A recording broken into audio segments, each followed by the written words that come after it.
सभी दर्शकों को जय भीम और एक बार फिर से आपका स्वागत है मूल्यांकन चैनल में। दर्शकों, आज की जो स्ट्रीम है हम एक समसामयिक के विषय पर चर्चा करेंगे और ये विषय है लेटरल एंट्री का, अर्थात पार्श्विक भर्तियों का।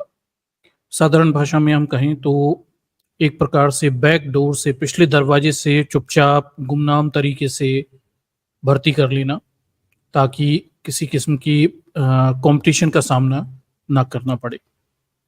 ठीक है, गंभीर मुद्दा है, लेटरल एंट्री का गंभीर मुद्दा है। अगर हम पिछले 70 सालों में देखें तो आरक्षण पर कई तरह से ब्राह्मणवादी व्यवस्था ने हमले किए हैं और उसे कमज़ोर करने की कोशिश की है। लेटरल एंट्री भी एक और षड्यंत्र है आरक्षण को कमज़ोर करने का, उसे ख़त्म करने का। मैं समझता हूँ ये स्टेप है। ठीक है, अब देखिए, लेटरल एंट्री कोई नई चीज़ नहीं है और बीजेपी से पहले भी कांग्रेस की सरकार थी और कांग्रेस की सरकार में भी प्रतिनियुक्ति के नाम पर क्या बोलते हैं, लेटरल एंट्रीज की जाती थी। ठीक, ये की जाती थी, पर उस लेटरल एंट्री को, उस पार्श्विक भर्ती को कभी संस्थागत जामा नहीं पहनाया गया। चुपचाप कुछ भर्तियां हो जाती थी और जो रेगुलर पोस्ट एग्जाम है वहां इसका उपयोग नहीं होता था, वहां एग्जाम ही लिए जाते थे रेगुलर भर्तियों। ठीक है, अब बीजेपी सत्ता में आई और बीजेपी सत्ता में आने के बाद उन्होंने कहा कि भाई ये चुपचाप कुछ खास पदों पर लेटरल एंट्री करने की बजाय क्यों ना इस पूरी ब्राह्मणिकल व्यवस्था को संस्थागत स्वरूप दे दिया जाए, इंस्टीट्यूशनल स्ट्रक्चर दे दिया जाए और कानूनी रूप जामा देकर क्यों ना बैकडोर से चुपचाप लोगों की भर्ती की जाए, ताकि आरक्षण के नियमों का पालन ना करना पड़े और समाज के कमजोर वर्गों को प्रतिनिधित्व ना देना पड़े। ठीक, तो बीजेपी के सत्ता में आने के बाद ये षड्यंत्र अब खुल के होने लगा। कांग्रेस के जमाने में जो गुपचुप था वो अब खुलकर होने लगा और इसमें भी विवाद तब बढ़ गया जब UPSC, union public service commission की कुछ पोस्टें, सचिव स्तर की पोस्टें जो होती हैं, उन्हें कट किया गया और उन्हें लेटरल एंट्री के जरिए भर्ती करने की प्रक्रिया शुरू की गई। तब ये विवाद काफी बढ़ गया। हालांकि लेटरल एंट्री बीजेपी 2018 से कर रही है, ठीक, लेकिन तब वो शक्तिशाली थे और 10 साल तक वो बहुमत की सरकार में थे, तो किसी की कुछ सुनते नहीं थे। अब हाल फिलहाल हुआ ये कि भाई बीजेपी की स्थिति कमजोर हो गई है और वो गठबंधन की सरकार में है। गठबंधन के दल भी कई बहुजन पार्टियां उनके सहयोग में हैं, तो मजबूरी हो गई है बीजेपी को कि अब इस मुद्दे पर थोड़ा सॉफ्ट रुख अपनाए और लेटरल एंट्री के मुद्दे को कुछ समय के लिए वो सस्पेंड करे या कुछ समय के लिए ठंडे बस्ते में डाल दे। मामला गंभीर है, मामला गंभीर है। आपको तकनीकी पहलू समझने पड़ेंगे। किसी भी मुद्दे पर साधारण जानकारी होना और तकनीकी जानकारी होना, उसमें काफ़ी अंतर है, क्योंकि जब आपके पास तकनीकी जानकारी होती है तभी आप समझते हैं कि भाई किस तरह से ऐसी योजनाओं को, जिनमें आरक्षण और बहुजनों के हक अधिकार खाए जाते हैं, अमली जामा पहनाया जाता है। ठीक, ये समझने की ज़रूरत है कैसे शासन प्रशासन काम करता है और वो गलत चीज़ों को भी कानूनी तरीके से कर कर बच निकलता है और चलाए रखता है। ठीक, इसलिए तकनीकी पहलुओं को जानना बहुत ज़रूरी है किसी भी शासन प्रशासन की, कि वो किस तरह से इन कामों को अंजाम देता है। ठीक, चलिए, तो इस पूरे लेटरल एंट्री के खेल को आज हम पढ़ेंगे और समझेंगे इसे, और इसे हम चर्चाओं में इसलिए लेकर आए कि देखिए, अभी फिर एक न्यूज़ आई। लेटरल एंट्री का जिन कुछ समय पहले बोतल से बाहर निकला था, सरकार दबाव में आई और उसने भर्तियों की, जो लेटरल एंट्री भर्तियों का आवेदन था, नोटिफिकेशन था, उसे कैंसिल कर दिया। लेकिन अभी फिर हमें पता चला कि भाई Indian council for agriculture research है, भारतीय कृषि अनुसंधान परिषद है, वहाँ पर कुछ 2700 करीब वैज्ञानिकों की भर्ती की गई। उसमें आरक्षण के नियम पालन नहीं किए गए और चुपचाप लेटरल एंट्री से उनकी भर्ती कर ली गई। ठीक, तब ये विवाद अभी फिर से चर्चाओं में बना हुआ है कि भाई ये कांग्रेस के ज़माने से पूरा षड्यंत्र चल रहा था। बीजेपी भी 10 साल से इस पूरे खेल को चला रही थी और चुपचाप ये भर्तियां चल रही हैं, जहां खुलेआम आरक्षण के नियमों का पालन नहीं किया जा रहा, जो कि संवैधानिक है, और बहुजनों के उनके हक अधिकार नहीं दिए जा रहे और सवर्णों को चुपचाप इंटरव्यू लेकर भर्ती कर कर वैज्ञानिक बना दिया जा रहा है। ये काफ़ी चिंताजनक पहलू है। इस पर हम आज चर्चा करेंगे, लेटरल एंट्री पर चर्चा करेंगे और बाकी इन मुद्दों पर भी चर्चा करेंगे। और इसके अलावा ये भी देखेंगे कि किस तरह से बहुजनों के हक अधिकार, आरक्षण के दिए गए कोटे और धन जो बजट वगैरह में व्यवस्था की जाती है उसे सरकारें तिया पांचा कर लेती हैं, खा लेती हैं, और वास्तविक रूप से एससी एसटी ओबीसी वर्ग तक मदद कभी पहुंच ही नहीं पाती। ठीक है, तो चलिए हम अपने प्रेजेंटेशन की तरफ चलते हैं और लेटरल एंट्री के पार्श्विक भर्ती के, अर्थात ऐसी भर्ती जो नियमित प्रक्रिया को उल्लंघन करके की जाए, यानी जम करके की जाए, ताकि उसमें आरक्षण के प्रावधानों का पालन ना करना पड़े और बहुजनों को उनके हक अधिकार ना देना पड़े। सरल भाषा में आप लेटरल एंट्री को इस तरह से समझ सकते हैं। तो चलिए मैं प्रेजेंटेशन की तरफ आपको लेके चलता हूं और इस पूरे मामले को हम थोड़े तकनीकी दृष्टिकोण से समझते हैं। कुछ ऐसी चीजें भी चर्चाओं में आएंगी जो पिछले कुछ समय में बीजेपी सरकार के समय विकसित की गई और बेहद खतरनाक है, क्योंकि जब हम लेटरल एंट्री की बात करेंगे तो थोड़ा सा रोस्टर सिस्टम पे भी बात करेंगे। आखिर ये 13 पॉइंट रोस्टर सिस्टम क्या है और कैसे लेटरल एंट्री को इसके जरिए अमली जामा पहनाया गया। ठीक,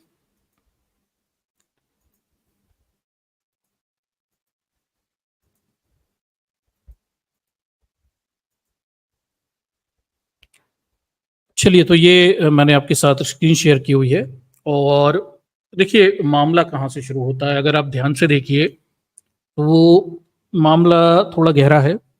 बीजेपी सत्ता में आती है 2014 में और सत्ता में आने के बाद ये पूरा शैक्षणिक तंत्र अगर हम देखें तो इसकी बागडोर कहते हैं आरएसएस के हाथ में दी गई। यूनिवर्सिटियों में शिक्षाओं में भर्ती, यूजीसी, बाकी सब चीजें, जहां ब्राह्मणी मॉडल को चलाना है, ब्राह्मणों को बिठाना है, और ये पूरी सेक्शन था, मंत्रालय था, कहते हैं मोदी जी ने ये आरएसएस को दे के रखा था। वो अपने एजेंडे यहाँ पे चलाती, ब्राह्मणवादी एजेंडे चलाती। ठीक, तो अगर हम देखें तो भाई इसकी तैयारी 2014 से हो गई थी। आप कहेंगे कि भाई लेटरल एंट्री तो 2018 से शुरू की गई है। नहीं नहीं, मामला थोड़ा सा गहरा है। आप समझिए, बीजेपी सत्ता में आती है 2014 में, सरकार आती है मोदी जी की, पूरा यूजीसी और ये डिपार्टमेंट अब पहुंच जाता है आरएसएस के हाथ में, और आरएसएस अब अपने तमाम सारे हथकंडे कुचक्र, कैसे सरकारी नौकरियों में सवर्णों को ज्यादा लाभ मिले और बहुजनों के हक अधिकारों को कैसे खाया जाए, ये सारे षड्यंत्र आरएसएस अब चलाना शुरू करता है। उसके लोग जैसे ही यूजीसी और शैक्षणिक तंत्रों में, यूनिवर्सिटियों में बैठने शुरू होते हैं तो ये षड्यंत्र चलना शुरू होता है। अब ये सारे जो वर्तमान विवाद हैं, अभी विवाद चल रहा है, उत्तर प्रदेश भर्ती घोटाला चल रहा है, इन सारे विवादों की जड़ में वो 13 पॉइंट रोस्टर सिस्टम है। ठीक, हालांकि इस पे हम रोस्टर सिस्टम के विवाद पे अलग से स्ट्रीम करेंगे पूरा डिटेल में, पर मोटा मोटा समझिए कि बीजेपी सत्ता में आने के बाद सबसे पहले वो देखती है कि भाई ये सरकारी नौकरियों में किस तरह एसटी, एससी, ओबीसी के हकमारी की जाए और सवर्णों को ज्यादा से ज्यादा लाभ दिलाया जाए। अब ये कैसे किया जाए, तो इसके लिए बाकायदा एक मैं कहता हूँ षड्यंत्र रचा जाता है, ब्राह्मणवादी षड्यंत्र। और इस षड्यंत्र में अगर आप देखेंगे तो न्यायपालिका की बड़ी अच्छी भूमिका भी रहती है। एज यूजुअल न्यायपालिका के सारे फैसले पिछले 10 सालों में जो आए हैं वो आरक्षण के विरुद्ध ही आए या उसे खत्म करने के विरुद्ध आए। ठीक, तो ये चलता कैसे, ये इस तरह से चलता है कि आप देखिए कि 2014 से पहले तक, 2006 से अगर आप मोटा मोटा देखेंगे, 6-7 से 14 तक 200 पॉइंट रोस्टर सिस्टम चलता था। 200 बिंदुओं का रोस्टर सिस्टम चलता था। ठीक, रोस्टर सिस्टम मतलब एक ऐसी व्यवस्था जिसके अनुसार आरक्षण का बंटवारा किया जाएगा। भाई सरकारी नौकरियों में 100 अगर सरकारी नौकरी है तो 27 ओबीसी को देनी है, 15 एससी को देनी है और 7.5 एसटी को देनी है। ठीक, बाद में इन्होंने 10% आरक्षण सवर्णों का भी जोड़ लिया, ईडब्ल्यूएस का भी जोड़ लिया, और बाकी की सीटें जो बच रही हैं वो ओपन कैटेगरी की सीटें। तब इन्हें बांटे कैसे, तो इसे बांटने का एक व्यवस्था बनाई गई थी, 2006 से 14 तक चली थी। 200 बिंदुओं का रोस्टर सिस्टम था, वो चलता था। हालांकि उसमें भी कमियां थी, फिर भी लेकिन वो बेहतर था। ठीक, उसमें ये सुनिश्चित होता था कि भाई क्या बोलते हैं, जो सरकारी नौकरियां हैं उन्हें हम विशेषकर शैक्षणिक संस्थानों में पूरी यूनिवर्सिटी को एक मानकर नौकरियों का बंटवारा करेंगे। ठीक, ये व्यवस्था उस समय चलती थी। तो मान लीजिए 200 नौकरियां हैं तो 200 नौकरियां निकालनी उन्होंने, और फिर उन्हें 27% एससी एसटी ओबीसी इस तरह से बंटवारा किया जाएगा, और वो लॉजिकल होता भी था। ठीक, अब बीजेपी सत्ता में आई, उसने सोचा यार ये तो चल रहा है, लेकिन इसमें लूप होल कैसे निकालें, कैसे सवर्णों को प्रेफरेंस मिल जाए और आरक्षण की कटौती कैसे की जाए। तो ये 200 पॉइंट रोस्टर सिस्टम के विरुद्ध में 13 पॉइंट रोस्टर सिस्टम लेकर आते हैं, 13 बिंदु का रोस्टर सिस्टम। ठीक, दर्शकों अभी शॉर्ट में बता रहा हूँ, रोस्टर सिस्टम पे डिटेल में मैं स्ट्रीम करूंगा, तब फिर आपको पूरा एक एक बिंदु समझाऊंगा कि ब्राह्मणिकल सिस्टम कितने महीन जाले बुनता है, और आप अगर किसी काल्पनिक दुनिया में रह रहे हैं तो आपको पता भी नहीं चलेगा, आपके पैरों से जमीन खींच ली जाएगी। ठीक, तो ये 200 पॉइंट रोस्टर सिस्टम के विरुद्ध में 13 पॉइंट रोस्टर सिस्टम लेकर आते हैं। 13 पॉइंट रोस्टर सिस्टम में आप मोटी मोटी स्थिति ये देख लीजिए कि इसमें अगर हम देखें तो आरक्षण का बंटवारा इस तरह से किया जाता है कि जो एसटी की 9 पोस्ट होती है वो 14वें नंबर पर पहुंच जाती है, मोटा मोटा आप ऐसे समझिए। ठीक, शुरू की पोस्टें जो रहती हैं वो क्या बोलते हैं 3 सवर्णों के लिए है, ओपन है, फिर उसके बाद ओबीसी एक, फिर 2 सवर्णों के लिए, फिर एक एससी। इस तरह से 14वें नंबर तक पहुंचते पहुंचते एसटी का नंबर कहीं आ पाता है। इस पर मैं डिटेल करूंगा तब मैं पूरा बता दूंगा। मोटा मोटा ये देखिए कि इस पूरी 13 पॉइंट रोस्टर व्यवस्था में जो बहुजनों को 49.5% के करीब आरक्षण मिलना था, लगभग 50% आरक्षण, वो मात्र 30-35% ही मिल पा रहा था, क्योंकि ये सिस्टम इसी तरह से डिजाइन किया गया था। ठीक, तो अब ये 13 पॉइंट रोस्टर सिस्टम लाते हैं, और इस नए रोस्टर सिस्टम में कह देते हैं कि भाई शुरू की 3 सीटें जो हैं वो तो सवर्णों के लिए, मतलब ओपन कैटेगरी की। ठीक, और चूंकि ओपन कैटेगरी की हैं, और दूसरा ये इसमें सिस्टम बनाते हैं कि भाई यूनिवर्सिटी को एक मानकर सारी पोस्टों का आरक्षण बंटवारा नहीं किया जाएगा। मतलब यूनिवर्सिटी को एक माना हुआ 200 पोस्टें हैं तो उनका उसमें आरक्षण नहीं बांटा जाएगा, डिपार्टमेंटल आधार पर आरक्षण बांटा जाएगा। मतलब यूनिवर्सिटी में अगर 10 डिपार्टमेंट हैं, सबके अंदर 4-4, 5-5 पोस्टें हैं, तो हर डिपार्टमेंट को अलग माना जाएगा और उसमें आरक्षण बांटा जाएगा। मजेदार बात यह है कि भाई एक डिपार्टमेंट में 10 पोस्ट होंगी, 5 पोस्ट होंगी, 4 पोस्ट होंगी, अगर 14 पोस्ट ही नहीं होंगी तो एसटी का तो नंबर कभी आएगा ही नहीं, और 3 पोस्ट होंगी तो सारी सवर्णों को ओपन चली जाएंगी, ओबीसी का नंबर भी नहीं आएगा। तो मोटा मोटा आप ये समझिए कि इन्होंने क्या किया कि जो 200 पॉइंट रोस्टर सिस्टम था जिसमें पूरी यूनिवर्सिटी को एक मानकर उसकी सारी सीटों में आरक्षण बांटा जाता था, इन्होंने डिपार्टमेंट के आधार पर आरक्षण बांटने शुरू किए। 13 पॉइंट रोस्टर सिस्टम इसे कहा गया। और उस पूरे खेल में यह हो रहा था कि शुरू की 3 पोस्टें वो तो जनरल हैं।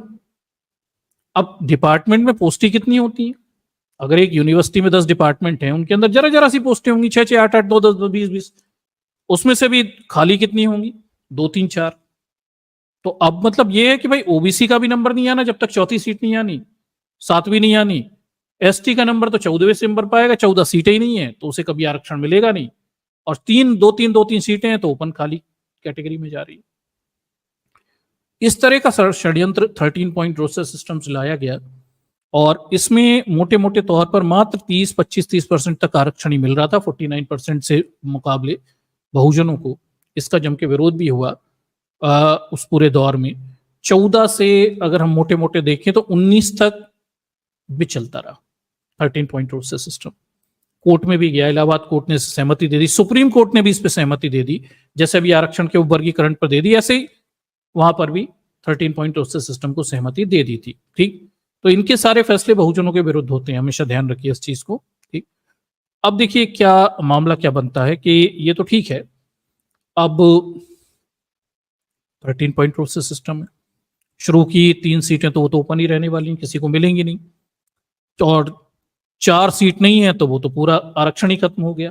ठीक, तो ये पूरी व्यवस्था ये लोग चला रहे थे, 19 तक चलाई इन्होंने। 19 में ज्यादा विरोध होने पे से वापस ले लिया इस पूरे सिस्टम को। इसी दौरान अगर आप दर्शकों देखिए, ये वही फेज है 2018 का। अगर आप कहेंगे कि लेटरल एंट्री के लिए बेस तैयार किया गया 13 पॉइंट रोस्टर सिस्टम से, पहले 13 पॉइंट रोस्टर सिस्टम लाते हैं। हम ये बात कर रहे हैं कि लेटरल एंट्री को कानूनी जामा कैसे पहनाया जाए कि सारे सवर्णों को नौकरी मिल जाए और एससी एसटी ओबीसी के आरक्षण को खा लिया जाए। तो इसके लिए बाकायदा 13 पॉइंट रोस्टर सिस्टम आता है, 14 में 200 पॉइंट रोस्टर सिस्टम खत्म किया जाता है, 13 पॉइंट रोस्टर सिस्टम आता है, इसे इलाहाबाद हाई कोर्ट और सुप्रीम कोर्ट मान्यता दे देते हैं, ये फिर लागू हो जाता है। 2018-19 तक ये चला और 19 में जब बहुजनों ने बहुत ऊधम मचाया तब इन्होंने सुप्रीम कोर्ट के आदेश को कैंसिल करने के लिए अध्यादेश लाए और तब इन्होंने कैंसिल किया। ये बीच में यही चल रहा था, दिस वाज गोइंग ऑन। ठीक, अब देखिए इस पूरे दौर में यही सब चल रहा था। जब 13 पॉइंट रोस्टर सिस्टम आ गया, ये पक्का है कि 3 सीटें शुरू की, मात्र 3 ही सीटें रहेंगी डिपार्टमेंट में, तो क्या बोलते हैं किसी को आरक्षण नहीं मिलेगा, ओपन ही जाने वाली। ठीक, और एकल सीट के लिए भी किसी डिपार्टमेंट पे एक ही सीट निकल रही है तो एकल सीट के लिए भी कोई आरक्षण नहीं होगा, ये भी सिस्टम हो गया। अब बड़ी चालाकी से ये ब्राह्मणवादी व्यवस्था बीजेपी आरएसएस गैंग क्या करती है, ये कहती है कि भैया एक नीति आयोग बनवाया जाता है। नीति आयोग आप जानते होंगे 2014 में योजना आयोग को खत्म किया गया और नीति आयोग बनाया गया। योजना आयोग आजादी के बाद बनी हुई एक संवैधानिक परासंवैधानिक संस्था थी, एक्स्ट्रा कॉन्स्टिट्यूशनल बॉडी थी। योजना आयोग के साथ समस्या ये होती थी कि भाई बीजेपी के जमाने में योजना आयोग खत्म कर दिया, अटल बिहारी के समय भी योजना आयोग बीच बीच में ये लोग खत्म करते रहते हैं, लेकिन अगर आप देखिए तो प्लानिंग कमीशन जो होता था वो किसी भी सरकार के लिए अगले आने वाले 5 सालों के लिए टारगेट सेट कर देता था और फिर सरकारों के प्रदर्शन उससे मापे जाते थे। भुखमरी कितनी, बेरोजगारी कितनी, कितनी अचीव की, क्या हुआ, प्लानिंग कमीशन ये भी करता था प्लान बनाने के अलावा।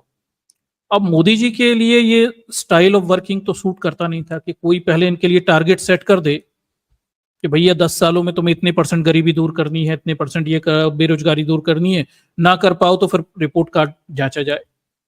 तो ये सत्ता में आए और इन्होंने कहा कि भाई प्लानिंग कमीशन अपना रेलिवेंस खो चुका है, इसे खत्म किया जाएगा, नीति आयोग बनाया जाएगा। नीति आयोग क्या करता है क्या नहीं करता, उन्होंने कहा थिंक टैंक है, सोचेगा, केंद्र और राज्य सरकार के लिए योजना परियोजना बनाएगा। तो नीति आयोग आया क्या बोलते हैं एक एक्स्ट्रा कॉन्स्टिट्यूशनल बॉडी के रूप में प्लानिंग कमीशन की जगह, और नीति आयोग ने एक सुझाव रखा, वो ये था कि भाई प्राइवेट सेक्टर के लोगों को भी सरकार में इंक्लूड किया जाए, इंक्लूसिव ठीक तरीका अपनाया जाए ताकि प्राइवेट सेक्टर के लोगों के अनुभव भी शासन प्रशासन में शामिल हो जाए। अब दर्शकों ये बात सुनने में बड़ी अच्छी लगती है, भाई फंडामेंटली सुनने में अच्छी है कि भाई निजी सेक्टर के अगर एक्सपर्ट्स हैं, बड़ी बड़ी कंपनी के सीईओज हैं, उन्हें अगर आप सरकार में लेकर आओ, उनके अनुभव का इस्तेमाल करो तो सरकार को कई जगह लाभ हो सकते हैं और सुनने में अच्छा भी लगता है और फंडामेंटली बुरा भी नहीं है। ठीक, परेशानी है कि इसमें जब आप जातिवाद घुसेड़ोगे तब समस्या है कि भाई प्राइवेट सेक्टर से लोग तो लाओगे लेकिन लाओगे केवल सवर्णों को, क्योंकि SC ST OBC तो है ही नहीं। ठीक, तो ये जानते थे कि प्राइवेट सेक्टर में CEO और उच्च पदों पर SC ST OBC लोग तो है ही नहीं। तो अगर हम प्राइवेट सेक्टर से लोग सरकारी सेक्टर में कुछ समय के लिए लाते हैं, 3 साल या 5 साल के लिए, तो फिर ज्यादातर सवर्ण ही आएंगे और जो रेगुलर जॉब्स होते हैं उनमें कुछ सीटें हम बहुजनों की कम कर देंगे। धीरे धीरे धीरे करके ये लेटरल एंट्री या प्राइवेट सेक्टर से सरकारी सेक्टर में लोगों को लाना कुछ समय के लिए बढ़ाते जाएंगे और वहां पे UPSC में सीटें कम करते जाएंगे। तो विवाद यहां से शुरू होता है कि भाई इस पूरे खेल की तैयारी, लेटरल एंट्री की तैयारी तो हम देखते 14 से हो गई थी। नीति आयोग ने रिकमेंडेशन कर दिया था कि हाँ भाई आपको प्राइवेट सेक्टर से लोगों को लाना चाहिए, इंक्लूसिव सिस्टम होना चाहिए, ज्यादा से ज्यादा लोगों की भागीदारी हो, प्राइवेट सेक्टर के लोगों की भी भागीदारी सरकार चलाने में, सरकार के डिसीजन मेकिंग में इससे हो जाएगी। ये उन्होंने सजेशन दे दिए। अब क्या हुआ कि भाई ये तो ठीक है, 13 पॉइंट रोस्टर सिस्टम भी बन गया, तो मतलब तैयारी पूरी हो गई कि भाई अगर हम प्राइवेट सेक्टर से लोग आएंगे तो कानूनी रूप से सवर्णों को ही रखा जाएगा और वो आरक्षण वहां पे लागू नहीं हो पाएगा। ये तैयारी 2017 तक हो गई थी। फिर 2018 से एक प्लान बनाया गया, उन्होंने कहा लेटरल एंट्रीज की जाएंगी, पार्श्विक भर्ती की जाएंगी। लेटरल एंट्री का मतलब बगैर परीक्षा दिए केवल इंटरव्यू लेकर लोगों को कुछ समय के लिए 3 या 5 साल के लिए सरकारी नौकरी में, यानी सेक्रेटरी स्तर पर, अपर सेक्रेटरी, अपर सचिव स्तर पर और इस स्तर पर यानी IAS के लेवल पर रख लिया जाएगा, मंत्रालय में ये लोग काम करेंगे। ठीक, इस तरह की बात। अब लेटरल एंट्री योजना आती है, 18 में आती है। इसके जरिए पहली बार कुछ पोस्ट निकाली जाती, थोड़ी सी पोस्टें, ठीक, और भर्ती आयोजित की जाती। ऑब्वियसली इस लेटरल एंट्री की तैयारी पहले हो चुकी थी, 13 पॉइंट रोस्टर सिस्टम था, तो क्योंकि हर डिपार्टमेंट से एक एक दो दो पोस्टें निकलनी थी, तो आरक्षण किसी को देना ही नहीं था, ठीक, पहले से ही बना हुआ 13 पॉइंट रोस्टर सिस्टम, आरक्षण की जगह है ही नहीं कहीं पे, ठीक। तो लेटरल एंट्रीज आती हैं, इंटरव्यू होते हैं, इंटरव्यू होकर कुछ लोगों को भर्ती कर लिया जाता है। जहां तक हमें अंदाजा है 2018 में लेटरल एंट्री आती है, 19 में भर्ती होती है, फिर शायद 20-21 को टोटल 3 बार लेटरल एंट्री आई और हर बार ये बढ़ती चली गई, ये हो रहा था, ठीक। बीजेपी पावर में थी, बहुमत की सरकार थी, विपक्ष लेटरल एंट्री पर क्वेश्चन उठाता था, कुछ करना पड़ता नहीं है, सुनना ही नहीं है विपक्ष की बात को, हमें सुनना ही नहीं है, मतलब ही नहीं, सीधा सा उनका खेल चलता रहता था, ठीक। इसी बीच हम ये देखते हैं कि 2019 में बहुजनों ने खूब ऊधम किया इस 13 पॉइंट रोस्टर सिस्टम पर और काफी आंदोलन हुए। बीजेपी डर गई कि आरक्षण के मामले में उसकी चोरी पकड़ी ना जाए, तो फिर अंत में सुप्रीम कोर्ट के इस फैसले पर कि भाई 13 पॉइंट रोस्टर सिस्टम होना चाहिए, मोदी सरकार एक अध्यादेश लाती है और 13 पॉइंट रोस्टर सिस्टम को खत्म करती है 19 में, और फिर से 200 बिंदुओं वाला रोस्टर सिस्टम यानी 200 पॉइंट रोस्टर सिस्टम पुराना वाला लगा देती, जो कि ज्यादा लॉजिकल है, ठीक। परंतु यहां पे देखिए कि 2018 में जो लेटरल एंट्री की जा रही है 13 पॉइंट रोस्टर सिस्टम पे, ये 19 में भर्ती जारी रहती है, फिर 20-21 में भी शायद कुछ लोगों को भर्ती किया गया और वही 13 पॉइंट रोस्टर सिस्टम लगाकर ही भर्ती किया गया, जबकि वो पहले ही खत्म हो चुका है, वही चलता रहा यहाँ पे व्यवस्था, और आरक्षण के प्रावधान यहां पर नहीं रखे गए। ये इन्होंने अपनी बहुमत के दौर में बीजेपी ने ये खूब किया हुआ। अब इस बार क्या हुआ कि भाई बीजेपी सरकार गठबंधन में है, गठबंधन नीतीश कुमार, चिराग पासवान जैसी बहुजन पार्टियों के भी है, मजबूरी है। अब इस बार इन्होंने क्या किया कि भाई जो नौकरियां बढ़ाने का जो एक्सपोनेंशियल तरीका था, यूपीएससी की नौकरी काट दो, आप खेल समझिए जैसे यूपीएससी में 100,000 नौकरी निकल रही, तो शुरू में इन्होंने कहा 10 नौकरियों पे लेटरल एंट्री करेंगे, फिर अगली बार कहा 20 पे करेंगे, फिर कहा 30 पे करेंगे, मतलब एग्जाम्पल दे रहा हूं। इस बार इन्होंने कहा 45 नौकरियों पर लेटरल एंट्री करेंगे। तो आप परसेंटेज देखिए, 10, 20, 30, 45, मतलब ये 45 से सीधे 50, 100 और फिर 150, 200 होता कुछ सालों में। और यूपीएससी में जहां बच्चे हजारों क्या बोलते हैं, बच्चे कई कई साल तैयारी करते हैं, परीक्षा देते हैं, एग्जाम देते हैं, उनकी सीटें कट जाती और ज्यादातर लेटरल एंट्री के जरिए लोग आते। लेटरल एंट्री के जरिए लोग यूपीएससी के माध्यम से सचिव स्तर पर आते, आईएएस लेवल तक आते। ये कौन होते? ये मोदी के कृपा पात्र लोग होते। ये मंत्रालय में बैठते और मंत्रालय में बैठकर ये मोदी के हिसाब से काम करते, सब कुछ उनके हिसाब से प्लान तरीके से किया जाता। तो अपने वफादार लोगों की गैंग भी तैयार हो जाती, सवर्णों को नौकरियां भी मिल जाती, और उच्च स्तरीय शासन प्रशासन, जब बहुजनों का रिप्रेजेंटेशन पहले ही 4.5% के करीब है, वो खत्म ही हो जाता अल्लाह के बराबर। डिसीजन मेकिंग में उनकी भागीदारी खत्म हो जाती। ठीक, ये बड़ी चीज।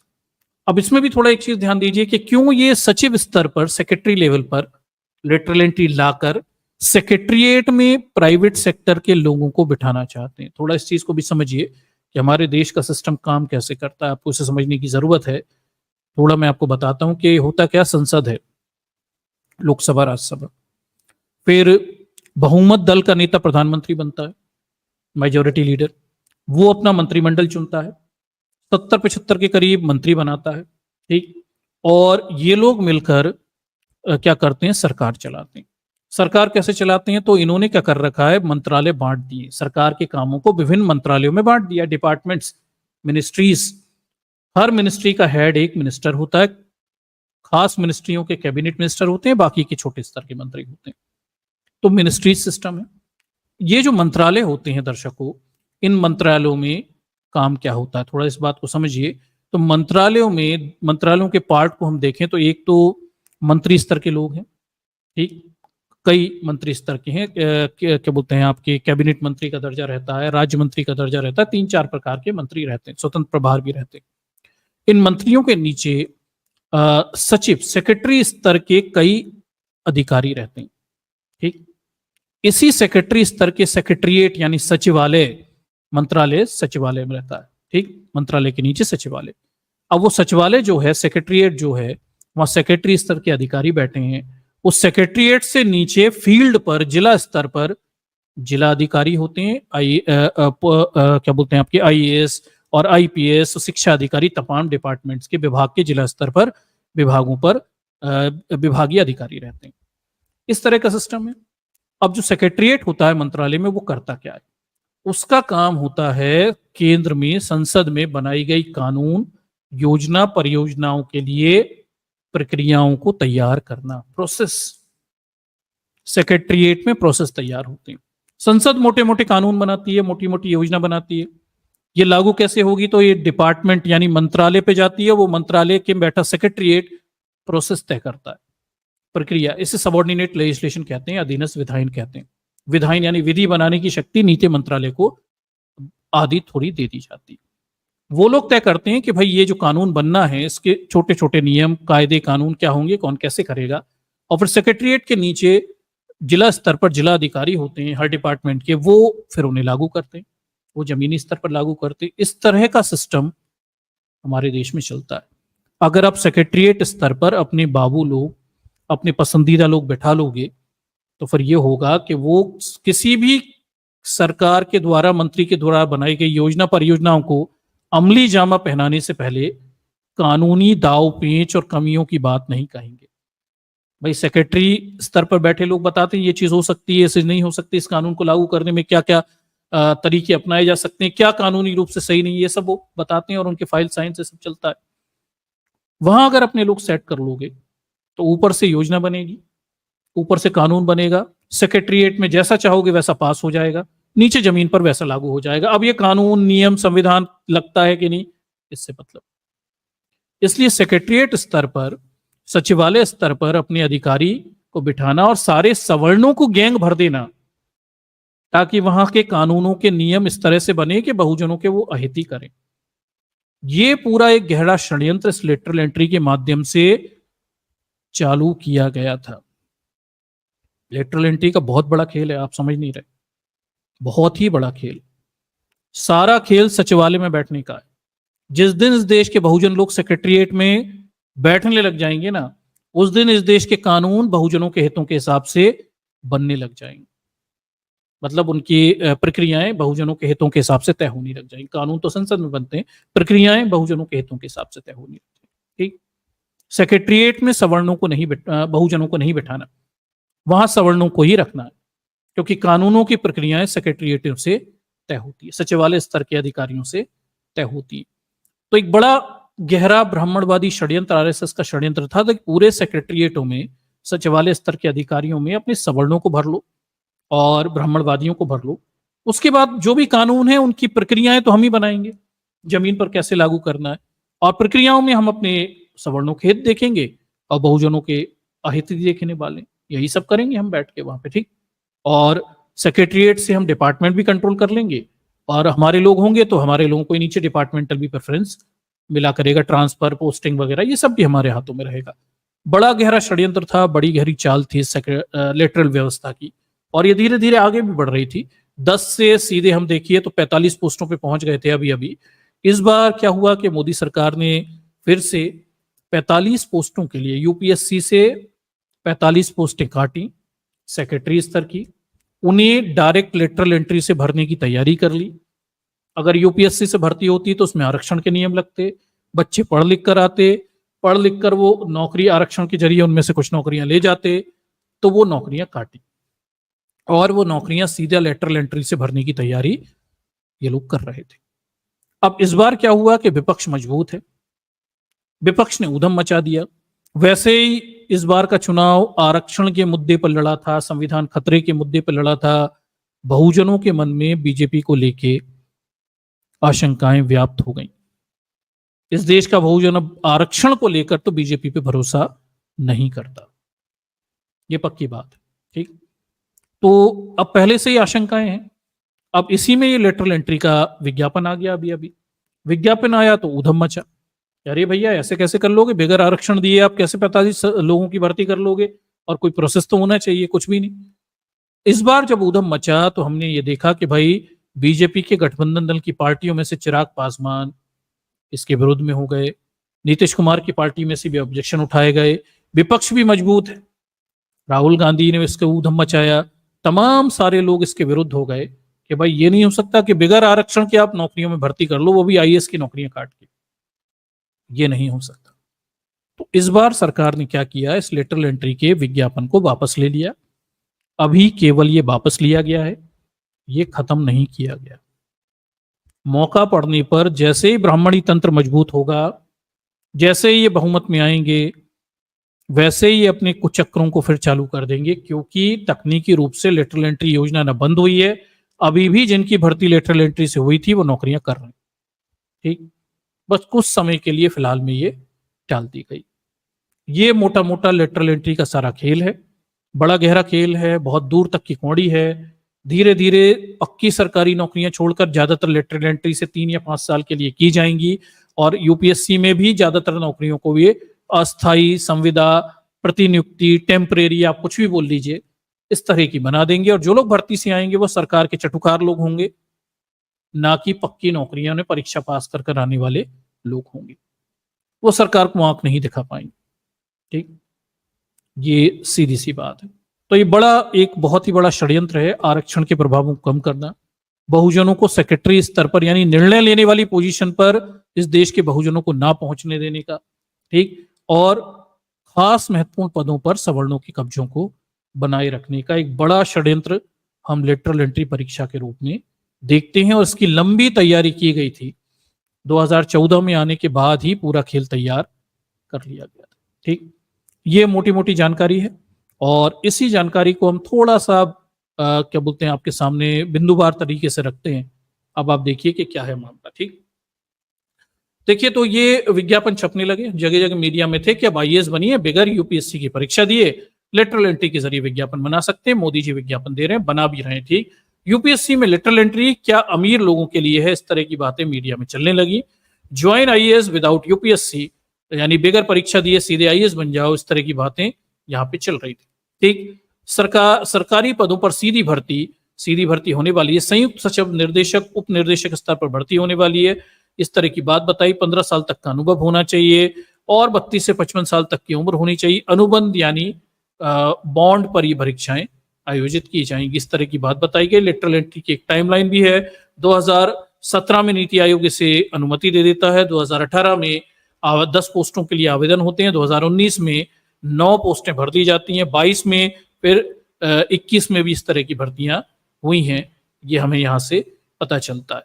फिर हमें देखते हैं कि भाई ये जो 45 पोस्टों का अभी अभी इन्होंने यूपीएससी से हटाकर लेटरल एंट्री का विज्ञापन दिया था, ये दबाव में आकर इसे वापस ले लिया गया। और जो केंद्रीय मंत्री थे जितेंद्र सिंह, उन्होंने कहा कि भाई इस पर फिर से विचार किया जाएगा और इसमें आरक्षण वगैरह की व्यवस्थाएं कर होनी चाहिए, और ये सब बातें करते हुए उन्होंने लेटरल एंट्री के विज्ञापन को वापस ले लिया। खत्म नहीं किया है, केवल वापस लिया है। इस चीज को थोड़ा समझिए, अभी इसमें बहुत कुछ होना बाकी है। ठीक, फिर हम ये देखते हैं कि भाई ये कब से चल रहा था लेटरल एंट्री का पूरा नाटक। तो देखिए, केंद्र सरकार में संयुक्त सचिव, निर्देशक, सेक्रेटरी लेवल की बात हो रही है, डायरेक्टर लेवल की बात हो रही है।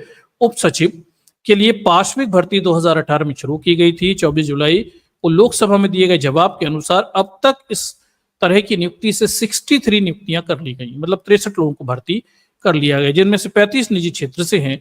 वर्तमान में इनमें से 57 नियुक्तियां अभी भी विभाग और मंत्रालय में काम कर रही हैं।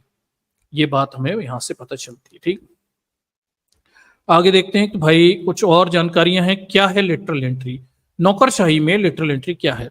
2017 में नीति आयोग ने अपनी 3 वर्षीय एक्शन एजेंडा और शासन पर सचिवों के क्षेत्रीय समूह ने इस साल फरवरी में दी गई अपनी रिपोर्ट में इस बात की सिफारिश की थी केंद्र सरकार में मिडिल और सीनियर मैनेजमेंट स्तर के लोगों की नियुक्ति की जाए। लेटरल एंट्री से आए हुए लोग केंद्रीय सचिवालय का हिस्सा होंगे, जिनमें से उस समय केवल अखिल भारतीय सेवा और केंद्रीय सेवा से आने वाले नौकरशाही सेवा दे रहे। लेटरल एंट्री से आने वाले लोगों की 3 साल के कॉन्ट्रैक्ट पर रखा जाएगा, जिसे 5 साल तक बढ़ाया जा सकता है। तो ये नीति आयोग ने सुझाव दिया था, और क्या बोलते हैं, बताया गया कि भाई लेटरल एंट्री पर लोगों को रखिए, प्राइवेट सेक्टर से एक्सपर्ट्स को लेकर आइए, उन्हें रखिए, और कॉन्ट्रैक्ट बेस पर इन्हें रखिए 3 से 5 साल तक के लिए। ठीक, फिर सिफारिशें हुई। सिफारिशों के आधार पर देखिए 2018 में खाली पदों के लिए विज्ञापन जारी किए गए, लेकिन तब तक ज्वाइंट सेक्रेटरी स्तर के पदों पर ही लोगों की मांग की गई थी। इसके बाद डायरेक्टर और डिप्टी सेक्रेटरी पर ये भी शामिल किए गए। ठीक, ये बात बताई गई है, देख लीजिए। आगे देखिए, लेटरल एंट्री को लेकर क्या है केंद्र सरकार का तर्क। तो देखिए 2019 तक केंद्र सरकार क्या कह रही थी लेटरल एंट्री को लेकर। 19 में कार्मिक और प्रशिक्षण विभाग में राज्य मंत्री जितेंद्र सिंह ने राज्यसभा को बताया था कि लेटरल एंट्री का मकसद नए टैलेंट को सामने लाने के साथ ही जनशक्ति उपलब्धता बढ़ाना भी है। नए टैलेंट, सवर्णों के टैलेंट को अंदर लाना, यानी नए टैलेंट को अंदर लाना। ठीक, इसके बाद 8 अगस्त 2024 को राज्यसभा में एक सवाल का जवाब देते हुए जितेंद्र सिंह ने कहा कि किसी क्षेत्र में विशेष ज्ञान और विशेषज्ञता को ध्यान में रखते हुए भारत सरकार ने ज्वाइंट सेक्रेटरी, डायरेक्टर और डिप्टी सेक्रेटरी स्तर पर लेटरल एंट्री के जरिए योग्य लोगों की भर्ती की जाएगी। ये भी कह चुके हैं कि भाई योग्य लोग हो गए। अब देख लीजिए लेटरल एंट्री में अब तक कितने लोगों की नियुक्ति हुई है। तो हमें पता चला है कि भाई लेटरल एंट्री के नाम पर, ये मैं पहले डिटेल बचा चुका हूं कि टोटल 63 नियुक्तियां हुई हैं, 57 अभी भी काम कर रहे हैं अलग अलग मंत्रालय। ठीक, फिर लेटरल एंट्री की आलोचना क्यों हो रही है भाई? इस पाशविक भर्ती की आलोचना क्यों है? क्योंकि इसमें SC ST OBC के लिए उम्मीदवारों की आरक्षण की कोई व्यवस्था नहीं है, इसमें रिजर्वेशन नहीं होता। अब क्वेश्चन ये कि भाई आरक्षण की व्यवस्था क्यों नहीं होती, सरकार का क्या कहना है? लेटरल एंट्री को आरक्षण के दायरे से बाहर कैसे रखा गया? अब ये देख लीजिए कि भाई आखिर उन्होंने षड्यंत्र क्या रखा, इसे थोड़ा सा देखिए, ये समझने वाली बात है। क्योंकि यूपी शिक्षा भर्ती घोटाले के केंद्र में भी यही सब गड़बड़ियां मौजूद है। ब्राह्मणिकल गड़बड़ियां जो हैं, 200 पॉइंट आरक्षण रोस्टर सिस्टम की जगह 13 पॉइंट रोस्टर सिस्टम लाकर सवर्णों का प्रतिशत बढ़ा दिया गया, ओपन कैटेगरी का, और SC ST OBC के परसेंटेज ऑफ रिजर्वेशन को कम कर दिया गया। क्या बात है, कैसे रखा है इन्होंने आरक्षण से बाहर लेटरल एंट्री को? देख लीजिए के लोगों को। तो देखिए सार्वजनिक नौकरी और विश्वविद्यालय में आरक्षण की नीति 13 पॉइंट रोस्टर के जरिए लागू होती है। ये तब की बात हो रही है, 2019 के बाद इसे खत्म कर दिया गया। इस नीति के तहत SC ST OBC और EWS के लिए आरक्षित खाली पद को उनके कोटे प्रतिशत के आधार पर 100 से विभाजित करके आवंटित किया जाता है। उदाहरण के लिए OBC कोटा 27% का है, इसलिए किसी भी विभाग में जब वैकेंसी निकलेगी तो 100/27 यानी 3.7, मतलब हर चौथे पद पर OBC उम्मीदवार की भर्ती होगी। ठीक, इसी तरह SC उम्मीदवार की भर्ती के लिए 15% आरक्षण है। इसका मतलब है कि यह है कि हर 7वें खाली पद पर SC समुदाय के उम्मीदवार की भर्ती हो जाएगी। ST उम्मीदवार के लिए 100/7.5 यानी 13.33, मतलब हर 14वां खाली पद ST समुदाय के व्यक्ति के लिए आरक्षित रहेगा। अब दर्शकों देखिए सवर्णों का गणित देखिए, बड़ा चोखा गणित है। जहां आरक्षण के लाभ SC ST OBC को मिले वहां चीजें प्रतिशत में ले लो, जहां आरक्षण के लाभ SC ST OBC को मतलब काटने हो वहां मानदंड बदल लो। तो मतलब कब प्रतिशत में लेना है, कब संख्या में लेना है, ये इस बात पे तय करते हैं कि कैसे सवर्णों को ज्यादा लाभ दिया जाए और SC ST OBC को कहां नुकसान पहुंचाया गया है। मतलब ये पूरा जो परसेंटेज कैलकुलेशन और गेम है, वो गेम ये है कि भाई इनका कंफर्ट होता है। सवर्णों को जब फायदा होता है तो वहां उन्होंने कहा परसेंटेज से हो रहा है, तो हाँ भाई परसेंटेज पे कैलकुलेशन करें। सवर्णों को फायदा हो रहा है क्या बोलते हैं न्यूमेरिकल वैल्यूज पे, तो संख्या पे कैलकुलेशन करेंगे। मतलब ये जो चीज है ये लोग अपने हिसाब से पिक एंड चूज करते हैं कि अगर सवर्णों को फायदा हो रहा है हर डिपार्टमेंट में अलग अलग नौकरियों पर आरक्षण लगाने से, तो 13 पॉइंट रोस्टर सिस्टम लगेगा। सवर्णों को अगर नुकसान हो रहा है पूरी यूनिवर्सिटी की नौकरियों को इकट्ठा मानकर आरक्षण लगाने पे, तो वो नहीं लगेगा। सारी चीजें इस बात पे तय हो रही हैं न्यायपालिका में, विशेषकर कि प्रतिशत, संख्या, इकट्ठा, अलग अलग, कहां सवर्णों के ज्यादा फायदे हैं और SC ST OBC को कैसे चीजों को काटा जा सके। इनके सारे रूल्स एंड रेगुलेशंस इसी हिसाब से ये लोग डिजाइन करते हैं। आगे देख लीजिए, आगे देखिए। तो 14वां पद ST के लिए आरक्षित होगा। इसी तरह EWS उम्मीदवार के लिए 10% आरक्षण, इसका मतलब हर 10वां पद EWS उम्मीदवार के लिए आरक्षित होगा। लेटरल एंट्री में क्यों नहीं है आरक्षण? आरक्षण प्रणाली को लागू करने के लिए इस्तेमाल किए जाने वाले 13 पॉइंट रोस्टर सिस्टम के अनुसार जब किसी विभाग या कैडर में 3 तक रिक्तियां होती हैं तो कोई आरक्षण लागू नहीं होता। अभी देखिए यहां पर भी नियम देखिए, 3 अगर पोस्टें खाली हैं तो आरक्षण नहीं देंगे, ठीक, क्योंकि उन्होंने 13 पॉइंट रोस्टर सिस्टम डिजाइन ही ऐसे किया हुआ है कि इसमें ज्यादातर फायदे सवर्णों को ही हो रहे हैं और SC ST के ओबीसी आरक्षण का परसेंटेज कम होता जा रहा है। ठीक, देखिए आगे देखिए आरटीआई एक्ट के तहत कार्मिक और प्रशिक्षण विभाग की फाइलों में इंडियन एक्सप्रेस को मिली जानकारी के मुताबिक एकल पोस्ट कैडर में आरक्षण लागू नहीं होता। सिंगल पोस्ट होगी तो भी आरक्षण लागू नहीं होगा। मतलब आप एक बात समझिए, ये नहीं हो रहा कि अगर 4 डिपार्टमेंट की सिंगल पोस्ट हैं तो जनरल, SC ST OBC में बराबर बराबर बांटो, ये नहीं होता।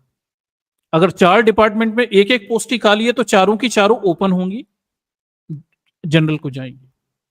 ठीक, तो अब क्या करो कि 10 डिपार्टमेंट में एक एक 2-2 पोस्टें निकालो, उनकी भर्ती करो, सारी सवर्णों को चली गई। फिर कुछ दिनों बाद फिर एक एक 2-2 पोस्टें निकालो, फिर भर्ती करो, फिर सारी सवर्णों को चली गई। फिर एक एक 2-2 पोस्टें निकालो, फिर भर्ती करो, फिर सवर्णों को चली गई। तो जो वो एपेक्स पोस्ट होती है, ऊपर की पोस्ट होती है, इकट्ठी निकालो ही मत, रोक के रखो। इससे ये सुनिश्चित होगा, इस 13 पॉइंट रोस्टर सिस्टम के अनुसार ये सुनिश्चित हो रहा था कि कभी भी SC ST OBC के लोगों को नौकरियां आरक्षण मिलेगा ही नहीं। सारी सीटें जनरल ओपन कैटेगरी में आएंगी और क्योंकि इंटरव्यू के जरिए भर्ती करनी है तो अपने जनरल कैटेगरी के लोग इंटरव्यू लेने बैठ जाएंगे, ब्राह्मण लोग, और अपने ही भाई बंधुओं को नौकरियों के जरिए रख ले। ये बढ़िया गेम, ये ब्राह्मणवादी बनाया हुआ तंत्र है जिसमें बहुजनों को ये सब चालाकियां हो रही हैं, लेकिन चूंकि बहुजन पढ़े लिखे नहीं हैं, उन्हें इतना समझ में नहीं आता, तो वो किस चीज का विरोध करेंगे। उन्हें क्या पता कि यहाँ इतने महीन जाले बुने गए हैं कि ये सब तो पढ़े लिखे भी नहीं समझ पाते। बेचारा कोई अनपढ़ और गांव देहात से छोटी मोटी पढ़ाई किए हुए व्यक्ति, वो क्या समझेगा कि ऊपर खेल ऐसा खेल दिया गया कि उसके ऊपर जाने के रास्ते ही बंद कर दिए गए। ठीक, सिस्टम ऐसा डिजाइन किया गया, इतना जटिल, पर प्रतिशत, संख्या, नंबर, इस तरह से चीजें बनाई गई हैं कि आपको कभी वास्तव में खेल समझ में आएगा ही नहीं कि क्यों नौकरियां आरक्षण होने के बावजूद भी नहीं निकल रही। इन्होंने सिस्टम डिजाइन किया ऐसे। ही 13 पॉइंट रोस्टर सिस्टम भी जब ही चलता था, जब ही लेटरल एंट्री लागू की गई थी, तब ऐसा ही एक जटिल सिस्टम था। आप सोच के देखिए कि इसमें शुरू की 3 पोस्टें तो जनरल हैं, लॉजिक कोई लॉजिक नहीं, बस जनरल है, लगा दिया। मतलब जहां परसेंटेज लगाकर जनरल वालों को फायदा हो रहा था, परसेंटेज लगा दी। ठीक, 200 पॉइंट रोस्टर सिस्टम में नुकसान हो रहा था तो उसे हटा दो। 13 पॉइंट रोस्टर सिस्टम में जनरल वालों को फायदा है, ये लगा दो।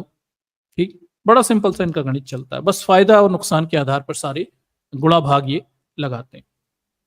ठीक है, तो अगर एक पोस्ट होगी तो एकल पोस्ट कैडर में आरक्षण लागू नहीं होगा, क्योंकि लेटरल एंट्री के तहत भरे जाने वाले प्रत्येक पद एकल पद हैं, इसलिए इनमें आरक्षण लागू नहीं होता। देखिए कितना बढ़िया इन्होंने एक्सक्यूज निकाला। उन्होंने कहा कि भाई 13 पॉइंट रोस्टर सिस्टम है, 3 पोस्टों तक तो आरक्षण लागू ही नहीं होता क्योंकि वो तो जनरल में जाती हैं। 4थी पोस्ट से कहीं जाकर ओबीसी का नंबर आता है, फिर 7वें नंबर पर आता है, एसटी का नंबर तो 14वें नंबर पर आए। ठीक, यही 13 पॉइंट रोस्टर सिस्टम है। उसके बाद उन्होंने कहा कि भाई ये भी ठीक है, उसके बाद एक एक पोस्टें जहां से निकल रही है वहां तो आरक्षण ही लागू नहीं होता क्योंकि पॉसिबल नहीं लगा, तो वो तो ओपन सीट रही। ठीक, अब इन्होंने कहा लेटरल एंट्री में मान लीजिए हमने 10 पोस्टें निकाली, 45 पोस्टें निकाली, हर डिपार्टमेंट से एक एक पोस्ट निकाल दी, तो आरक्षण लगने नहीं, तो किसी को आरक्षण नहीं मिलेगा। सारी ओपन कैटेगरी की सीटें होंगी, इंटरव्यू के जरिए भरी जाएंगी, परीक्षा भी नहीं लेंगे कि बहुजन परीक्षा देकर ही पास होके चले जाएं। इंटरव्यू अकेला होगा, और इंटरव्यू होगा तो ब्राह्मण बैठ जाएंगे, ब्राह्मणों को भर्ती कर लेंगे, बढ़िया। और ऐसे हिंदू राष्ट्र चलता रहेगा, कीप्स ऑन गोइंग। ठीक, ये पूरी सिस्टम है। आगे देखिए, यूपीएससी ने इस बार 45 पदों के लिए विज्ञापन दिया। 13 पॉइंट रोस्टर सिस्टम के हिसाब से 6 पद एससी उम्मीदवारों के लिए, एसटी उम्मीदवारों के लिए, 12 ओबीसी के लिए और 4 उम्मीदवारों के लिए आरक्षित होंगे। ठीक है, लेकिन चूंकि इन वैकेंसियों के लिए प्रत्येक विभाग के लिए अलग से विज्ञापन दिया गया है, इसलिए इन सभी को एकल पद वैकेंसी माना जाएगा, इसलिए इनमें आरक्षण की नीति लागू नहीं होगी। देखिए एक्सक्यूज भी देख लीजिए कितनी अच्छी है। उन्होंने कहा भाई 13 पॉइंट रोस्टर सिस्टम से भी अगर 45 पोस्ट हैं तो भी तो देखिए 3 पोस्टों के बाद देखिए कुछ ना कुछ पोस्टें SC ST OBC को तो मिलेंगी 7वें नंबर पर, 14वें नंबर पर। तो उन्होंने कहा इसका भी एक्सक्यूज है, इसका भी तरीका है। तरीका ये है कि भाई हर पोस्ट को एकल पोस्ट वैकेंसी बताओ। मतलब निकली तो 45 पोस्टों की वैकेंसी है, पर हर वैकेंसी अपने आप में अलग वैकेंसी है, अलग डिपार्टमेंट की है, सिंगल पोस्ट वैकेंसी है, इकट्ठी नहीं है। ऐसा दिखा दोगे तो क्या होगा, कहीं पर आरक्षण लागू करना ही नहीं पड़ेगा। ऐसे कर 45 पोस्टों की वैकेंसी आई, सारी सिंगल पोस्ट कैडर वैकेंसी निकाल दी, आरक्षण लागू नहीं करना पड़ा। और फिर इससे क्या हो गया, अब ये सवर्णों की भर्ती कर सकते थे और इसमें आरक्षण के नियम का वायलेशन हो रहा था। ठीक, इसका हो गया विरोध। इस बार विपक्ष भी मजबूत था। इस बार बहुजन पार्टियों से ब्राह्मणवादी भाजपाई और आरएसएस की सरकार चल रही है, नीतीश कुमार की पार्टी से और बाकी सबकी पार्टियों से ये सब चल रही। ठीक, और नतीजा ये हुआ कि इस बार चिराग पासवान भी विरोध में हो गए। नतीजा ये हुआ कि इस बार नीतीश कुमार की पार्टी ने भी ऑब्जेक्शन उठाए। हालांकि चंद्रबाबू नायडू तो समर्थन में ही रहे सवर्णवादी मानसिकता से। ठीक, और बाकी के भी जो उनके सहयोगी दल हैं उनमें भी थोड़ा इसको लेकर संतोष था। और फिर इस बार हम देख रहे हैं कि भाई विपक्ष मजबूत है। राहुल गांधी, अखिलेश यादव और बाकी के तमाम सारे लोग, तेजस्वी यादव, इन सब ने भी इसका जम के विरोध किया। बीजेपी पहले से ही आरक्षण के मुद्दे पे बैकफुट पे चल रही है, उसे संविधान हटाने वाली पार्टी के रूप में बहुजन देख रहे हैं।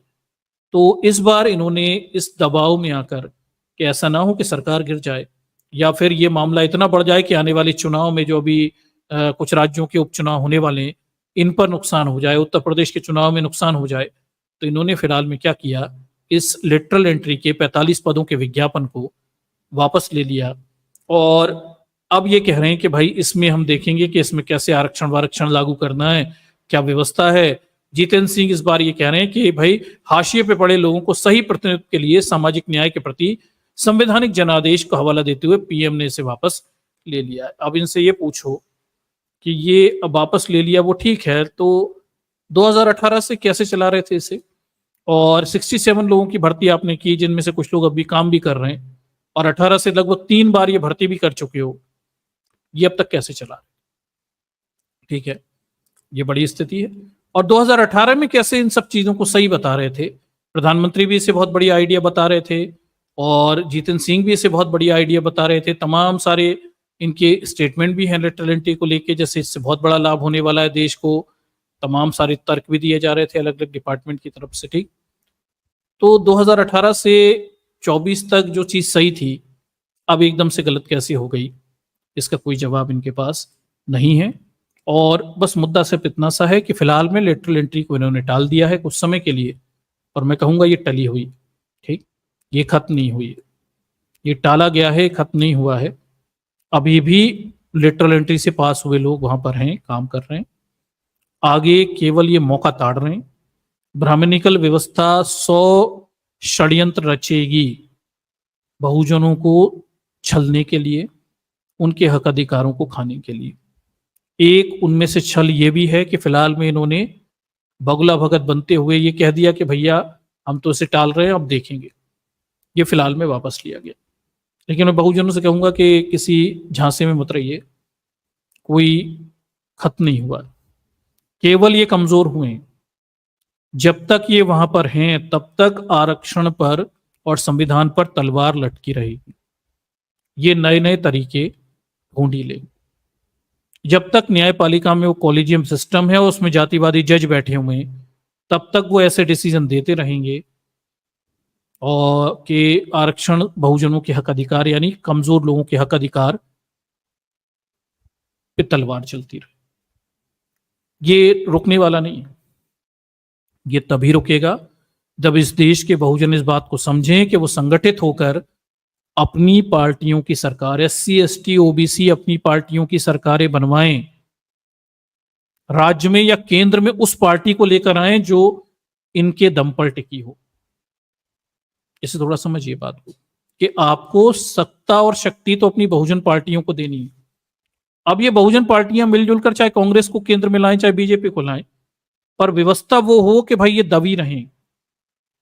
मजबूर सरकार चाहिए, कांशीराम जी की भाषा में बहुजनों के कंधों पर खड़ी सरकार चाहिए। जैसे मोदी सरकार आज बहुजनों के कंधों पर खड़ी है, नीतीश कुमार के कंधे पर, आपके क्या बोलते हैं, चिराग पासवान के कंधे पर। ऐसी सरकारें चाहिए हमें। भाई बहुजन अपनी राष्ट्रीय पार्टी अभी नहीं खड़ी कर पाए, वो अखिल भारतीय पार्टी भी नहीं बना पाए, चलिए ठीक है, वो कमजोरी मैं मानता हूं, पर बहुजनों में आज भी इतनी ताकत है, देश के विभिन्न राज्यों में वो अपनी सरकारें बनवा ले और वो केंद्र में जो भी सरकार हो उसे अपने ऊपर निर्भर कर सकते हैं। ये क्षमता आज भी इस देश के SC ST OBC में मौजूद है। ठीक, और अगर वो ऐसा कर पाएंगे तो वो ऐसी सरकार बना पाएंगे जो उनके ऊपर निर्भर रहेगी, जो आज बीजेपी की हालत है। ठीक, और ये जो बीजेपी है, ठीक है, ये टूथलेस है, इसकी हालत कमजोर है, थोड़ी और कमजोर होती तो और अच्छा रहता। मैं मानता हूं कि थोड़े से और कमजोर होते और बहुजन पार्टियां एक दो और मजबूत होती तो और भी अच्छा होता। ठीक, पर ठीक है, ये चल जाएगा, इससे कम से कम कुछ गड़बड़ करेंगे तो रोकने की उम्मीदें हमारे पास मौजूद है। ठीक, तो बहुजन कुछ चालाकी समझें, राजनीतिक रूप से अपने वोट की सही कीमत लगाएं और इसके उन सत्ता में उन पार्टियों को लाएं जो बहुजनों के हिताधिकारों से संबंधित हों। ठीक, भले ही कोई बहुजन पार्टी तात्कालिक स्तर पर आपको कोई लाभ देती हुई दिखाई ना दे, इस बात को समझिए दर्शकों। कई लोग कहते हैं कि भाई इतनी बहुजन पार्टियां बन गई, मायावती जी ने सरकार चलाई और ये नीतीश कुमार भी बहुजन पार्टियों के नाम पर ही वोट लेते हैं और अखिलेश यादव की पार्टी है, रामविलास पासवान है, तमाम सारी बहुजन पार्टियां हैं, आखिर बहुजनों को फायदा क्या हो रहा है? ये क्वेश्चन बार बार उठता है। मैं ये कहूंगा कि आपको तात्कालिक स्तर पर फायदे दिखाई ना दें। ठीक, कई बार ऐसा होता है कि हमें ऑन अ कंटेम्पररी बेसिस ऐसा लगता है कि कोई बड़ा फायदा नहीं दिख रहा, चलिए सारी चीजें नहीं सुधरती दिख रही, पर फिर भी आपको लंबे समय तक बहुजनों की पार्टियों को सत्ता देनी होगी। आप अगर सुधार देखना चाहते हैं तो आपको ये नहीं होगा कि आपने 5 साल दी, 10 साल नहीं, आपको ये 100-50 सालों तक बहुजनों की पार्टियों को ताकत देनी पड़ेगी, तब आपको कंस्ट्रक्टिव चेंजेस दिखाई देंगे इस देश में। ऐसा नहीं होगा 5 साल सरकार दी आपने अखिलेश यादव को, मायावती को, फिर दूसरे को दे दी, ये नहीं चलेगा, इससे फायदा नहीं मिलेगा। आपको लंबे समय तक बहुजनों की पार्टियों को सत्ता में रखना पड़ेगा। ठीक, और गैर बहुजन पार्टियों को वो केंद्रीय जो भी हो लेकिन उन्हें दूर करने की कोशिश करनी पड़े, तब जाकर आपको दूर बहुत लंबी अवधि में सुधार आपको दिखाई देंगे।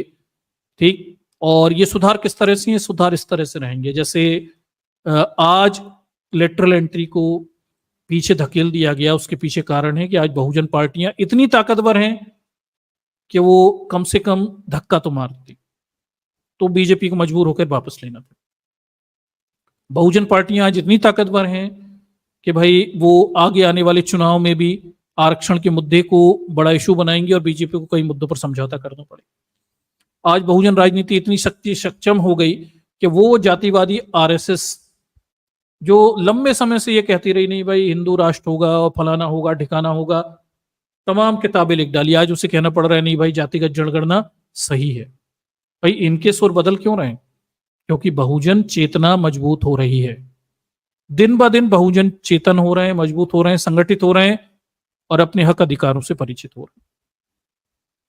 बहुजन अगर ऐसे ही मजबूती दिखाए रखेंगे और यही राजनीतिक मजबूती बनाए रखेंगे तो आप कई बीजेपी RSS को और मुद्दों पे झुका दोगे। आज वो जातिगत जनगणना पे सहमति दिखा रहे हैं क्योंकि उनकी मजबूरी है, कल वो बाकी सारे मुद्दों पे भी सहमति दिखाएंगे। तो मैं ये कहूंगा कि आपको राजनीतिक यानी पॉलिटिकल सॉलिडिटी दिखानी पड़ेगी और अपनी पार्टियों को लंबे समय तक सत्ताओं में रखना पड़ेगा। ठीक, ये 2-4-10 साल वाला मामला नहीं है, 100-50 साल वाला मामला है। तब जाकर आप बड़े पॉलिटिकल चेंज में चेंज होंगे और तब जाकर आप जमीनी स्तर पर भी बहुजनों के क्या बोलते हैं हालातों में परिवर्तन देख पाओ।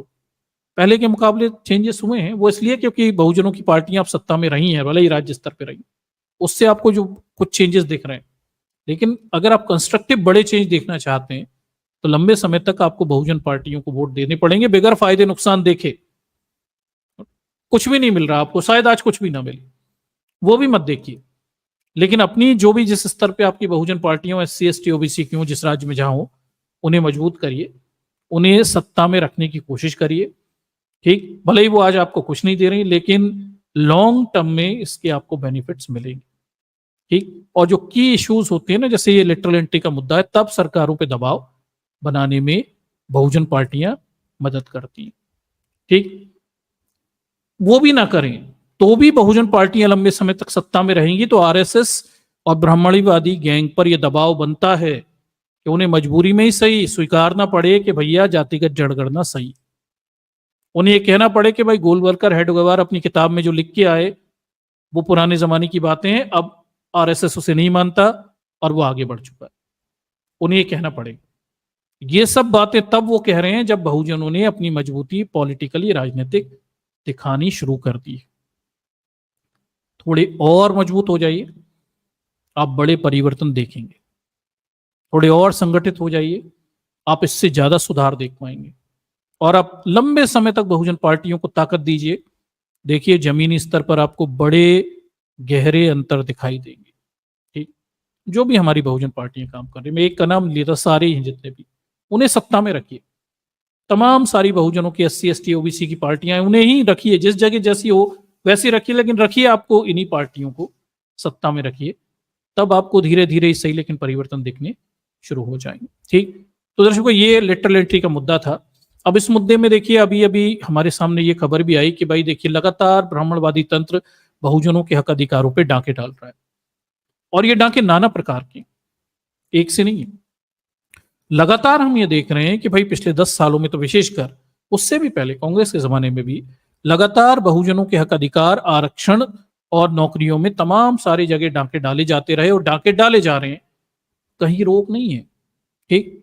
और बहुजनों के हक अधिकारों को कमजोर किया जा रहा है। उसी तरह का एक उदाहरण हमारे सामने आया, Indian council for agriculture research यानी आईसीआर का एक मामला है। द हिंदू छापता है कि आईसीआर में 2007 से अधिकांश शीर्ष वैज्ञानिकों की नियुक्ति आरक्षण मानदंडों को दरकिनार करते हुए पार्श्विक प्रवेश यानी लेटरल एंट्री से की गई है। ठीक। ये बताया जा रहा है कि भाई विभाग अध्यक्ष डीजीजी समेत 2700 से अधिक वरिष्ठ वैज्ञानिकों को बिना किसी आरक्षण के केवल साक्षात्कार के माध्यम से नियुक्त किया जाता है। परीक्षा के माध्यम से भर्ती किए गए लोग पार्श्विक तथा प्रतिबंधित चाहते हैं, क्योंकि ये एक विषाक्त कार्य संस्कृति का उन्नति को देता है। तो देखिए ये भी बात है कि देखिए इतने बड़े 2007 से ये सब चल रहा था, 2700 से ज्यादा वैज्ञानिक कृषि अनुसंधान परिषद में शामिल किए गए, केवल इंटरव्यू के जरिए ले लिए गए होंगे। ऑब्वियसली कौन होंगे और भ्रम किसने लिया होगा और कौन भर्ती हुए होंगे समझा जा सकता है, नहीं तो आरोपी न लगते। आरक्षण के नियम इसमें लागू नहीं थे। खुलेआम चल रहा है, खुलेआम 2700 पोस्टों पर डाका है। इनमें से 50% पोस्टें बहुजनों की थी, ये भी सवर्ण खा गए लेटरल एंट्री के माध्यम से। देखिए ना, ये खुलेआम चल रहा है, अभी भी चल रहा है, और ये अभी 31 अगस्त 2024 की ही न्यूज हमें दिखाई देती है। आगे देखिए, हम थोड़ा और नीचे जाते हैं। ठीक।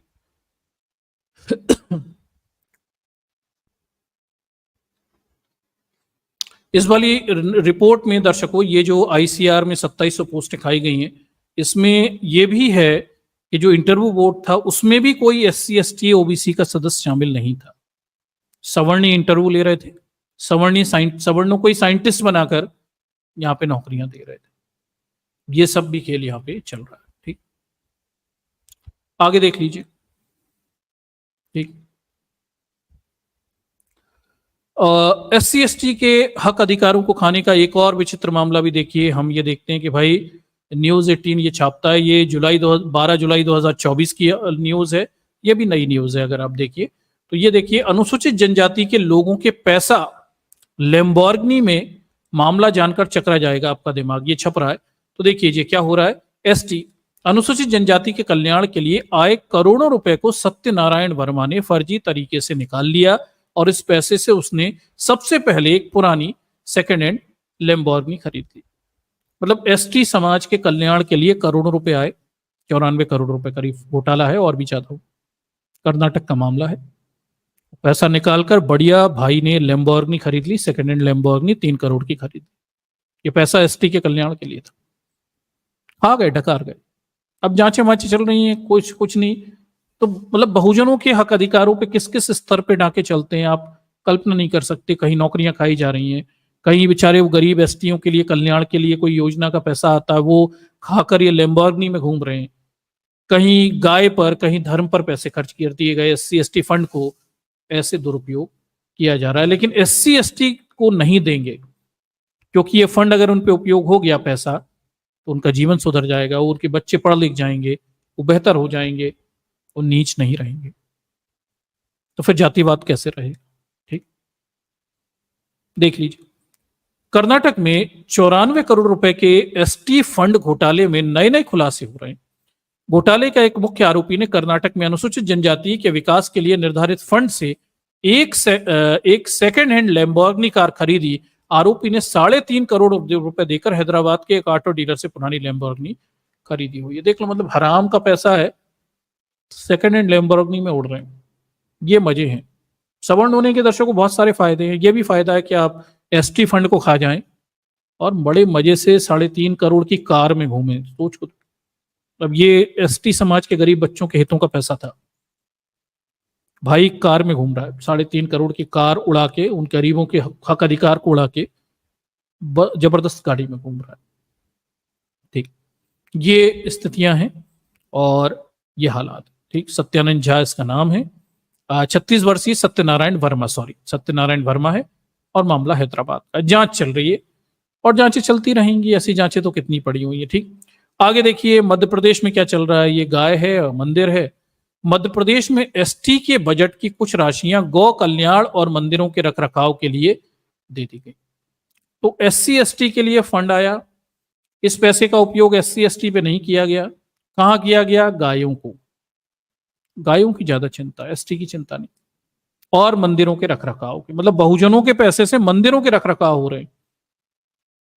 आप अंदाज लगाइए क्या स्थिति है। ठीक, 26 जुलाई 2024 की न्यूज है, बता रहे हैं मध्य प्रदेश में एससी एसटी बजट का हिस्सा गायों के लिए दे दिया गया और विभाग के मंत्री बोले कोई जानकारी नहीं है।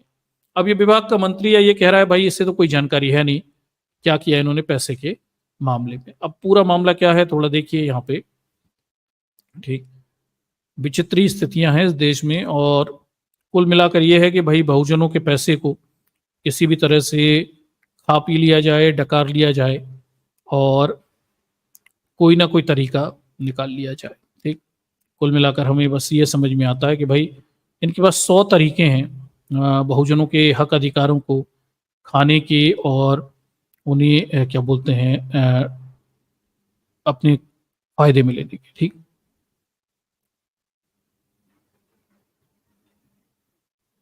चलिए आगे देखते हैं। ठीक,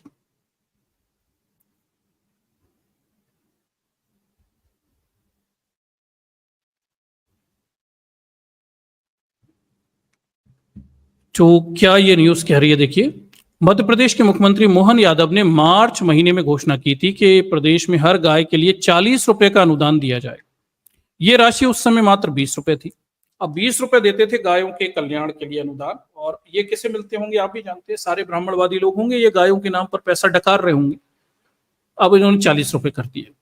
ठीक, लेकिन जब मध्य प्रदेश सरकार से अनुसूचित जाति जनजाति के लिए आवंटित राशि के एक हिस्से को गौ कल्याण मंदिरों के रखरखाव के लिए दिया गया है, देखिए अनुसूचित जाति जनजाति विभाग के पैसे को दूसरी जगह पर इस्तेमाल की जानकारी हाल ही में पेश किए गए राज्य सरकार के बजट में मिली है।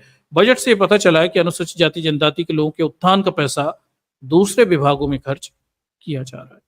ठीक है, ये देख लीजिए मध्य प्रदेश सरकार ने इस साल गायों के कल्याण के लिए 252 करोड़ का प्रावधान रखा। 252 करोड़ एससी एसटी के। देखिए इस बजट में 96 करोड़ रुपए अनुसूचित जाति जनजाति के योजना के केंद्र सरकार ने आवंटित कर दिए।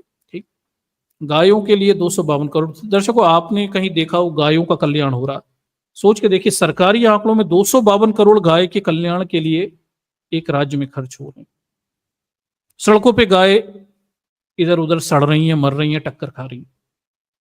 ये 252 करोड़ रुपए खाए किसने?